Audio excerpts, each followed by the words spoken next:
हाँ, तो आज चलेगा अपने चैप्टर नंबर 3, ठीक है। इसमें एक्सरसाइज नंबर 3.1 स्टार्ट कर रहे हैं अपन। देखो 3.1 का पहला क्वेश्चन है। यहाँ पर कुछ आकृतियाँ दी गई है किताब में, तुम्हें दिख रही होगी आकृतियाँ, तुम्हारे पास बुक होगी। पहली आकृति इस तरह की है ना। दूसरी आकृति जो है वो इस तरह की है। तीसरी आकृति जो है वो इस तरह की है, ठीक है। फिर इस तरह का स्टार बना हुआ है। फिर एक कुछ इस तरह की आकृति है, एक इस तरह की है,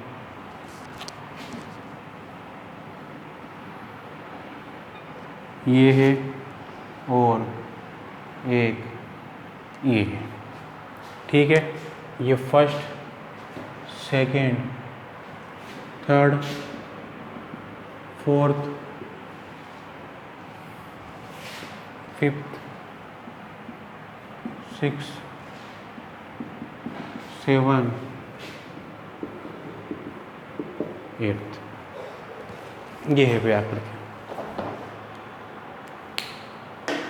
अब देखो, पहले वो पूछ रहा है कि साधारण वक्र कौन कौन है। तो देखो साधारण वक्र एक तो ये है फर्स्ट वाला, सेकंड वाला है, ये साधारण वक्र नहीं है, ठीक है। साधारण वक्र वो होता है जब एक तो जब वक्र बना, जब अपन कोई भी वक्र बनाया तो पेन नहीं उठना चाहिए अपना, ठीक है।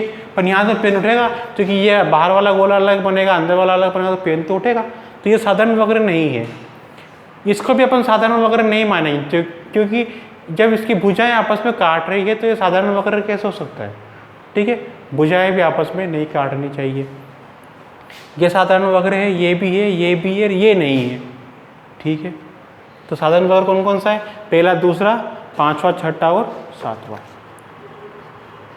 फिर वो पूछा साधारण बंद वक्र, वही बात है, ये होंगे बंद वक्र, ये भी नहीं होंगे, तीनों ही, ठीक है। उसके बाद में बहुभुज। देखो बहुभुज वो होता है जिसकी भुजाएं दिखाई देती है। देखो पहले दूसरे में भुजाएं दिखाई दे रही है, ये बहुभुज है। ये बहुभुज नहीं है तो वक्र है, ये इनमें से कोई भी बहुभुज नहीं है, बस पहला और दूसरा ही बहुभुज है। इसको भी बहुभुज नहीं मानेंगे क्योंकि इसकी भुजाएं काट रही है आपस में, ठीक है। उत्तल बहुभुज। तो उत्तल बहुभुज वो होता है जिसका प्रत्येक आंतरिक कोण 180 डिग्री से कैसा हो, 180 डिग्री से छोटा हो। तो कोई इसका तो आंतरिक कोण, ये वाला कोण 180 डिग्री से बड़ा हो जाएगा ये, तो ये उत्तल बहुभुज नहीं है, ठीक है। ये उत्तल बहुभुज है केवल, ठीक। उसके बाद में अवतल बहुभुज, तो ये अवतल बहुभुज है। उसको भी उत्तल बहुभुज कह सकते थे, लेकिन अगर ये बीच की ये लाइनें नहीं होती ना, ये वाली, तब इसको बोले अपन अवतल बहुभुज कह सकते थे, लेकिन ऐसा नहीं है। फिर भी अगर आ जाए तो फिर थोड़ा ध्यान रख लेना, ठीक है। बस अवतल बहुभुज बस यही है। दूसरा है निम्नलिखित प्रत्येक में कितने विकर्ण है? एक उत्तल चतुर्भुज, एक समषटभुज और एक त्रिभुज। देखो विकर्ण पूछ रहा है, कितने विकर्ण हैं, तो विकर्णों की संख्या ज्ञात करने का फॉर्मूला होता है n-2, ठीक है। तो चतुर्भुज है तो फिर यहाँ पर n क्या है? भुजाओं की संख्या, भुजाओं की संख्या। अपन जानते हैं उत्तल चतुर्भुज, चतुर्भुज कैसा भी हो, 2 विकर्ण रहेंगे उसमें। तो षटभुज में कितने विकर्ण रहेंगे? 4 रहेंगे। त्रिभुज में एक भी विकर्ण नहीं होता है भाई, ठीक है। त्रिभुज के अलावा लगाना है फॉर्मूला, त्रिभुज में एक भी विकर्ण नहीं रहेगा।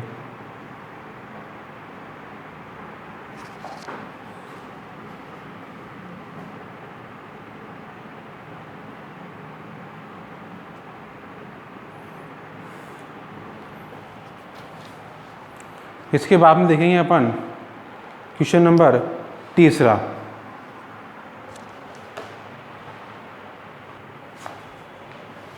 देखो षडभुज का विकर्ण ज्ञात करने का फॉर्मूला ये नहीं होता है भाई, षडभुज में से 9 विकर्ण होते हैं, ठीक है। चतुर्भुज में 2 होंगे, षडभुज में 9 होंगे, त्रिभुज में 1 भी नहीं होगा।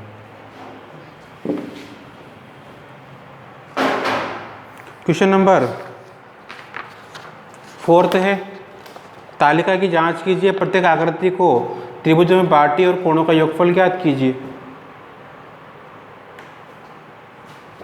तो देखो इसमें प्रत्येक आकृति को त्रिभुजों में बांट रखा है आपने किताब में, और ये कोणों का योगफल इसमें ज्ञात करेगा। त्रिभुज का कोणों का योगफल 180 डिग्री होता है।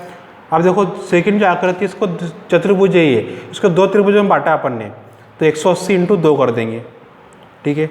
ऐसे ही इसमें 3 त्रिभुज में बांटा है तो 3 से गुना कर दिया, यहाँ 4 में बांटा है तो 4 से गुना कर दिया, ठीक है। एक बहुभुज के कोणों के योग के बारे में आप क्या कह सकते हैं जिसकी भुजाओं की संख्या निम्नलिखित हो। तो देखो किसी भी बहुभुज के कोणों का योगफल, कोणों के योगफल का फॉर्मूला होता है बहुभुज के कोणों का योग, ये लिख लेना फॉर्मूला जितने भी लिखा रहा हूँ मैं। बहुभुज के अंतः कोणों का योग बराबर n-2 × 180 डिग्री, ठीक है।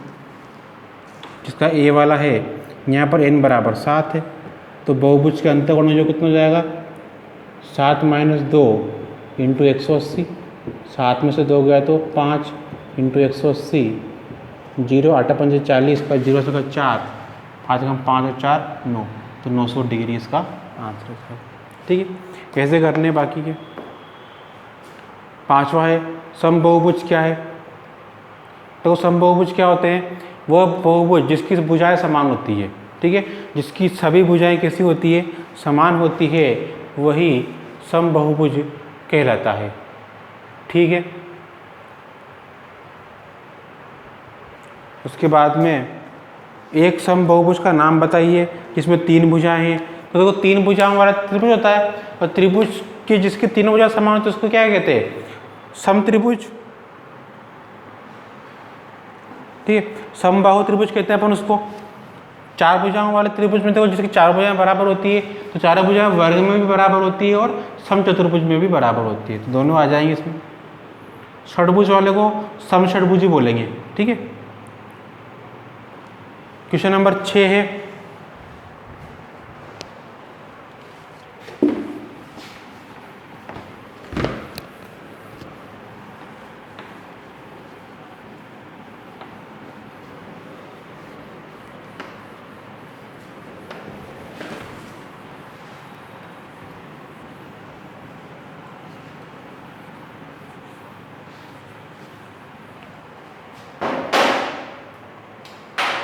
क्वेश्चन नंबर 6 में देखो, क्वेश्चन नंबर 6 का फर्स्ट, इस तरह का चतुर्भुज बना हुआ है,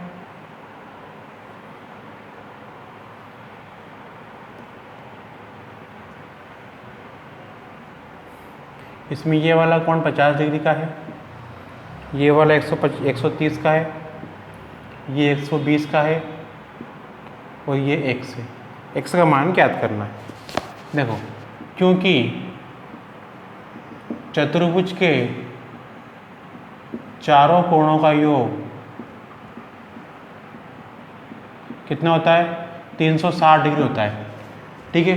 चारों कोणों को जोड़ो, चतुर्भुज है 50, 130, 120 प्लस x बराबर 360। जोड़ो इनको, 0 2 और 3 5 और 5 10 का 0 का 1 1 और 1 2 और 1 3 प्लस x बराबर 360।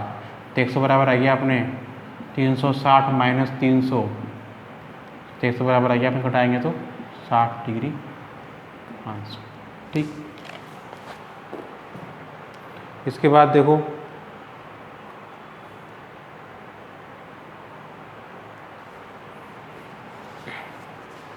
इसका बी वाला तुम कर सकते हो। बी वाले में इससे करना है, ये समकोण दे रखा है तो अंदर वाला वैसे समकोण है, 2 कोण पता है, ये 90 का 30, चौथा निकाल लेंगे इसकी तरह, ठीक है।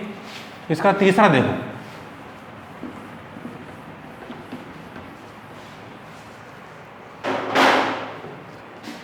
तीसरे वाले में इसमें इस तरह की आकृति बनी हुई है,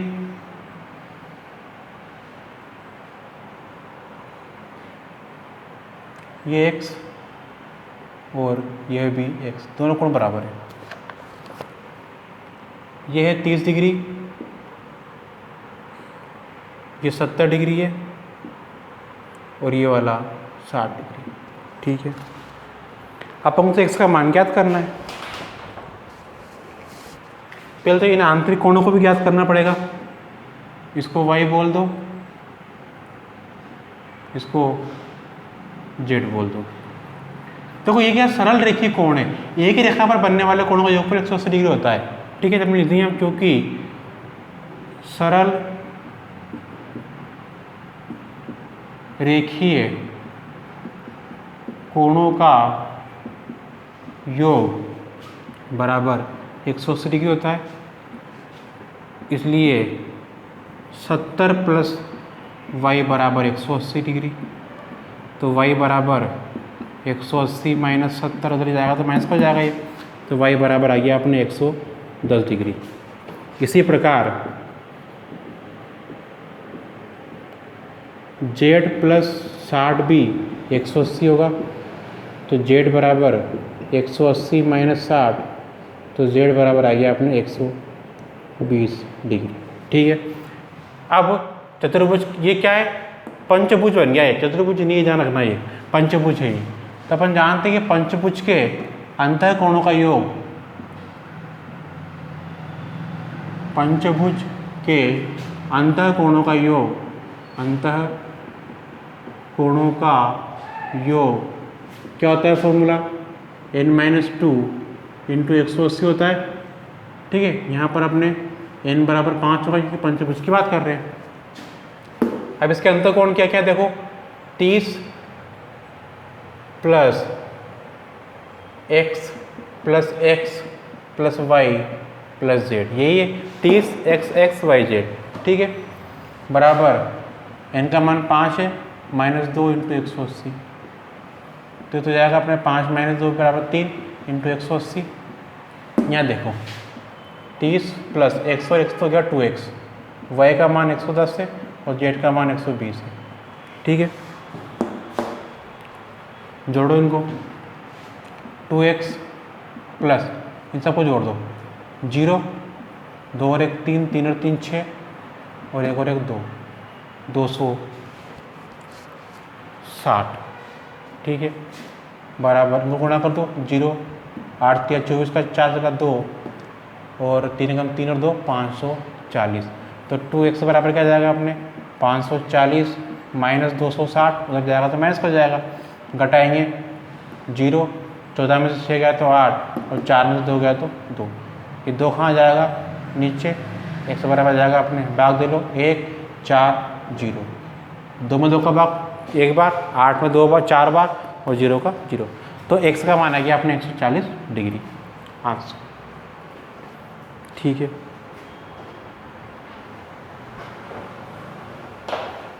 इसी तरह से देखो क्वेश्चन नंबर 7वां है, इसका डी वाला देखो सारे के सारे पंचभुज है एक तो, और सभी का योग सभी क्या है x से, तो ऐसे हो जाएगा पंचभुज के अंतर कोणों का योग ये सभी x से, तो यहाँ पर 5x आ जाएगा और फिर इसमें 5 का भाग चला जाएगा, जो भी आंसर आएगा।